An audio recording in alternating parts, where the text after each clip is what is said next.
പുതിയ യൂത്ത് കോൺഗ്രസ് അധ്യക്ഷനെ കണ്ടെത്തുന്നതിൽ തർക്കം മുറുകുകയാണ്. രാഹുൽ ഗാന്ധിക്ക് പരാതികളുടെയും കത്തുകളുടെയും പ്രവാഹമാണ്. ദേശീയ സെക്രട്ടറി പദവിയിൽ 1 മാസം പോലും പിന്നിടാത്ത ബിനു ചുള്ളിയലിനെ അധ്യക്ഷനാക്കരുതെന്ന് ഒരു വിഭാഗം പറയുന്നു. അബിൻ വർക്കിയെ പിന്തുണച്ച സംസ്ഥാന ഭാരവാഹികൾ രാഹുൽ ഗാന്ധിക്ക് കത്തയച്ചു. KM അഭിജിത്തിനായി എ ഗ്രൂപ്പ് രംഗത്ത് വന്നു.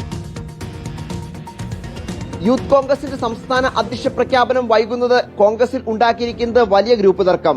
രാഹുൽ ഗാന്ധിക്ക് പരാതികളുടെയും കത്തുകളുടെയും പ്രവാഹമാണ്. രമേശ് ചെന്നിത്തല പിന്തുണയ്ക്കുന്ന നിലവിലെ സംസ്ഥാന ഉപാധ്യക്ഷൻ അബിൻ വർക്കിക്കായി വൻ സമ്മർദ്ദമാണ് ഉയരുന്നത്. സ്വാഭാവിക നീതി നടപ്പാക്കണമെന്ന് ആവശ്യപ്പെട്ട് 30 യൂത്ത് കോൺഗ്രസ് ഭാരവാഹികളും 3 ജില്ലാ അധ്യക്ഷന്മാരും രാഹുൽ ഗാന്ധിക്ക് കത്തയച്ചു. ചെരുപ്പിനൊത്ത് പാദം മുറിക്കരുത് എന്ന കത്തിൽ നേതാക്കൾ ഉന്നയിച്ചു. KC വേണുഗോപാൽ പിന്തുണയ്ക്കുന്ന ബിനു ചുള്ളിയിലെ സംസ്ഥാന അധ്യക്ഷനാക്കരുത് എന്ന് ഒരു വിഭാഗം രാഹുൽ ഗാന്ധിക്ക് കത്ത് നൽകി. സംഘടനാ തെരഞ്ഞെടുപ്പിൽ മത്സരിക്കാത്തവരെ അധ്യക്ഷ പദവിയിലേക്ക് പരിഗണിക്കരുത് എന്നാണ് ആവശ്യം. ഉമ്മൻചാണ്ടിക്ക് ഒപ്പം അടിയുറച്ചുന്ന എ ഗ്രൂപ്പ് നേതാക്കൾ KM അഭിജിത്തിന് വേണ്ടി രംഗത്തുണ്ട്. 4 MPമാർ അഭിജിത്തിനെ സംസ്ഥാന അധ്യക്ഷനാക്കണമെന്ന ആവശ്യം രാഹുൽ ഗാന്ധിയെ അറിയിച്ചു.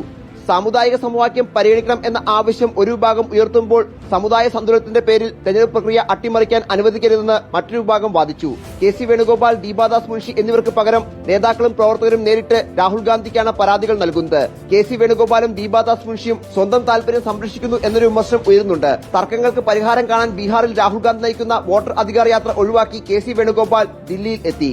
റിപ്പോർട്ടർ, ദില്ലി.